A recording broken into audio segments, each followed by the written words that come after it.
Here with head coach Jason Weides after a 2-1 victory over Morningside to win the GPAC tournament championship. What's it like to be on top? It's amazing. It's really fun to see the joy in the team, and ultimately we sacrifice a lot, right? And you always do, but this has been a unique season with starting off not great for us, well below our expectations, 2-6, and really turning it around. And these guys, testament to them for staying resolute, staying on the path we wanted to go, and believing internally, even if others didn't believe outside of our group. And these guys just continue to work and continue to get better, continue to get closer, continue to deepen the trust and relationships they had within the team. So it's fun to get a chance to see them celebrate that, because so many times in life, sport can be cruel. There's joys in it, but there's a lot of heartache too, and we certainly had our fair share of heartache.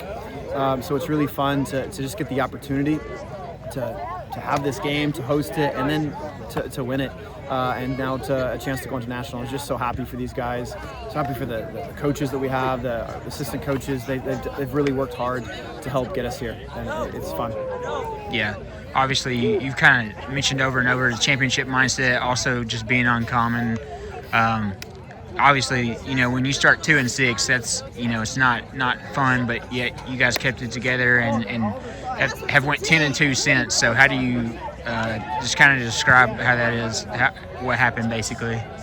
I think it's a matter of willing it. It's one of those that this team, it's uncommon for a team to turn things around in the situation we were in. It was very common to just be frustrated with the things the way it was going and make the blame game, and we continue to lose or we don't have that success. But the coaching staff, the players played a big part in that. I mentioned Nick Holmes before, doing some of our championship culture meetings. I think he's instrumental in that. But it's nothing without the guys. The guys bought into it. They believed in it. And though I think early on in the season there might have been even a lack of internal belief, slowly, one by one, I think we got there, and our leadership group was another big part of it. Slade Light is our captain, but we had a number of guys in our leadership group, and I think they did a great job of kind of willing this team to where we wanted to go, because it really was a bit of a nightmare start for us. But at the end of the day, we got the dream finished, and it's nice that the season's not over. We're glad to have the extra time together. We enjoy the time together. Yeah, finally, let's talk about the game a little bit.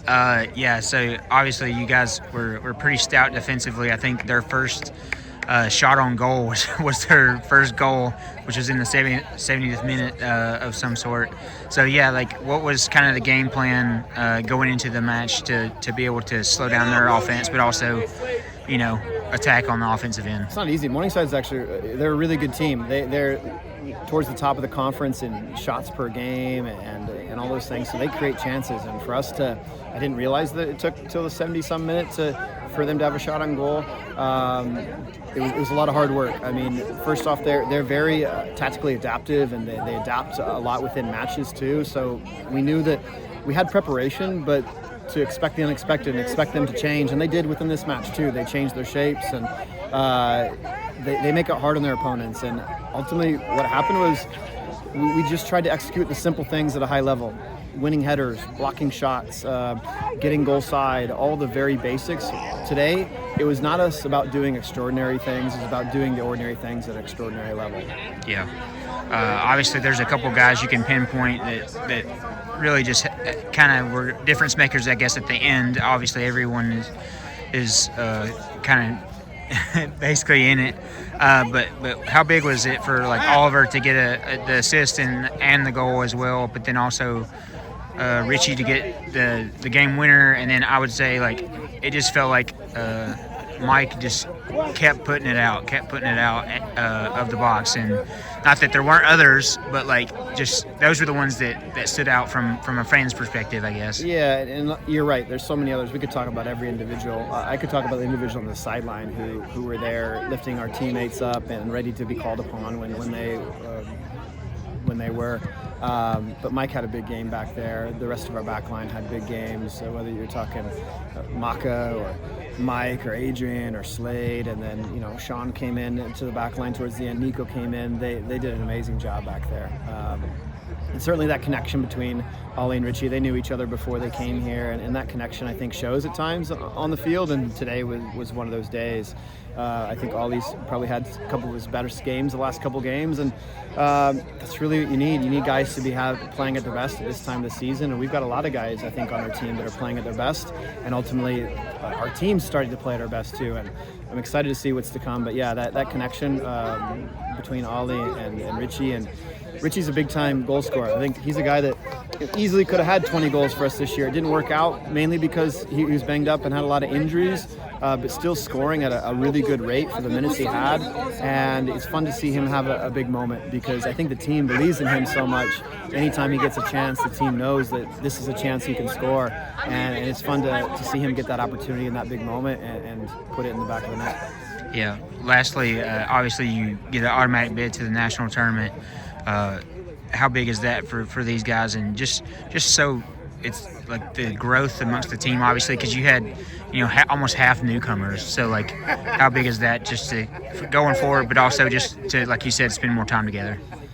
Yeah, you're right. We did have a lot of new guys, had a big senior class, a couple of guys leave, and a lot of new faces. And I think that was a part of our adjustment, early season adjustment of in a tough non-conference schedule, figuring ourselves out and taking some lumps. But really proud for these guys, both the returners to help kind of pull these new guys with us, but these new guys jumped in and made impacts. We've got guys that have started games and played big minutes and made big impacts in training. Even those guys who maybe haven't had big minutes have made big impacts in training. And it's been really fun to see the evolution of some of these guys, whether that's on the field and things they're doing, or the evolution as a person and growing and maturing, or the evolution of them and their relationships with their teammates.